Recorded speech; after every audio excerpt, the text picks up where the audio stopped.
রাজধানীর উত্তরার দিয়াবাড়িতে milestone school and কলেজে প্রশিক্ষণ যুদ্ধ বিমান বিধ্বস্ত হয়ে ক্ষতিগ্রস্তদের জন্য প্রধান উপদেষ্টার ত্রাণ ও কল্যাণ তহবিলে সাহায্য পাঠানো যাবে এমনই একটি পোস্ট দেয়া হয় অন্তর্বর্তীকালীন সরকারের প্রধান উপদেষ্টার অফিসিয়াল ফেসবুক পেজ থেকে। মঙ্গলবার দুপুর ২টার কিছুক্ষণ পর ফেসবুকে পোস্টটি দেয়া হয়। এরপর পোস্টে প্রধান উপদেষ্টা ত্রাণ ও কল্যাণ তহবিল চলতি হিসাব নম্বর যুক্ত করা হয়। এই পোস্ট দেওয়ার পর থেকেই সমালোচনার ঝড় ওঠে সামাজিক যোগাযোগ মাধ্যমে।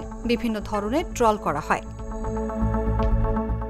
এই ঘটনার প্রায় আধা ঘণ্টা পর পোস্টটি আর খুঁজে পাওয়া যায়নি, অর্থাৎ পেজ থেকে মুছে দেয়া হয়।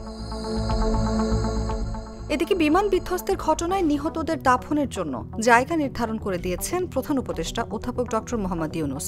প্রধান উপদেষ্টার প্রেস উইং জানায়, বিমান দুর্ঘটনায় নিহতদের কবরস্থানের জন্য মাইলস্টোন স্কুলের কাছে উত্তরা ১২ নম্বরের সিটি কর্পোরেশনের কবরস্থানে জায়গা নির্ধারণ করে দিয়েছেন প্রধান উপদেষ্টা।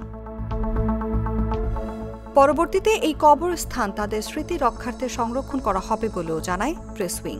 এদিকে যুদ্ধবিমান বিধ্বস্তের ঘটনায় মৃতের সংখ্যা বেড়ে ৩১ জনে দাঁড়িয়েছে। দুর্ঘটনায় আহত হয়ে বিভিন্ন হাসপাতালে ভর্তি আছেন ১৬৫ জন।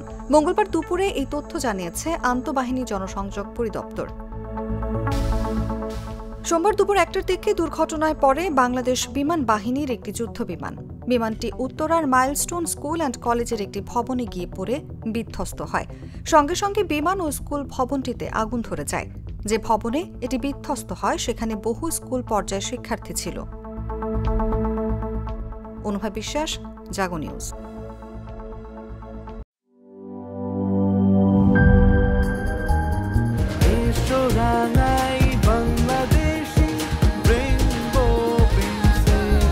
রেইনবো পেইন্টস, ছড়াও জীবনের রং।